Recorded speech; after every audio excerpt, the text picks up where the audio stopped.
This is dedicated to the woman who told me to be here today, but she told me that 55 years ago when I was in 2nd grade. She always told me to do my best, and she always told me to help somebody else out. And she helped me out. And it's really a contrast. When I grew up as a poor kid in the South Bronx, it wasn't called the South Bronx then, just called the Bronx, as a latchkey, only child of a working mother, in a well-integrated neighborhood. We didn't know it was well-integrated. We were just 6 or 7 years old, having a good time with our people. We were black, we were white, we were Jewish, we were Italian, we were Puerto Rican. We didn't know there were Dominicans in the neighborhood back then. But at any rate, when I went to PS 66 on Longfellow Avenue on 172nd Street, went there in the 1st grade. Now, in a sense, it's a tale of 2 teachers. The 1st grade had Mrs. Shaw. She sort of made the soup Nazi look like Mother Teresa. And it was like, you know, these were the old school seats. I don't know if anybody remembers those things, where they were screwed down and they were all in rows and they were painted as dark as you could make them, so when you scratched something in them, they knew you actually scratched your name in.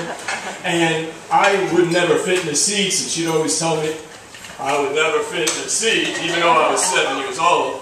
And, you know, she'd always tell me to sit down, and I was like antsy, you know. In the paper it said, "What's your favorite freedom?" And I wrote, "Movement." Because I was getting up, but this is before there was anything like ADD or any of that nonsense, and I was like a fidgety kid. So at one point, she called my mother in and said, "I needed testing." But not standardized testing. Psychological testing, because she thought I was a little misbehaved for the classroom. But anyway, that ended 1st grade. I actually got out of there alive. As a result, I ended up in 2nd grade, where I had Rita Stafford, whose name I shouted out before. Now, I didn't know anything about Rita Stafford. She was just another older woman, 23, I guess, at the time, or 7. Everybody's an older woman. And Rita just said to us, "We're going to just do a whole lot of things," because she didn't see color, she didn't see creed, she didn't see anything but the fact that there were smiling children in her room who wanted to do stuff. And what she did was let us do stuff. We built a planetarium and hung it from the chandeliers on our own. Okay? We did 6th grade math, long division in the 2nd grade. We had no idea we weren't supposed to be doing that. We did it anyway, because she said, "You can do it." We said, "Okay, we'll do it."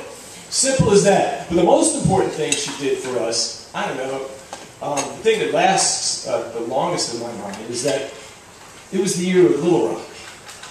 We were an integrated class, and we did current events in the 2nd grade. And that was the current event of the time. And so we were doing current events, and one of the kids in the class said, "Well, why don't we do something about this?" And we all said, "Yeah, let's go do something about this." And what do we know? We were sitting in the Bronx, you know, we were having a good time. She said, "You want to write a letter to the president?" She said, "Okay, we'll write letters to the president." So we wrote letters to the president, and lo and behold, he wrote back to 2nd graders in the Bronx. And then the newspapers came. That was before CNN, sorry guys. And the New York Post came, the New York Times came, and I, as a 2nd grader, was quoted in the New York Times. All right? It never happened again. That was my best line, you know. And I said, "I think the President of the United States should take this into his own hands." Now, a few months later, he sent in the National Guard. I thought he actually listened to my suggestion. What kind of empowerment is that? That's great.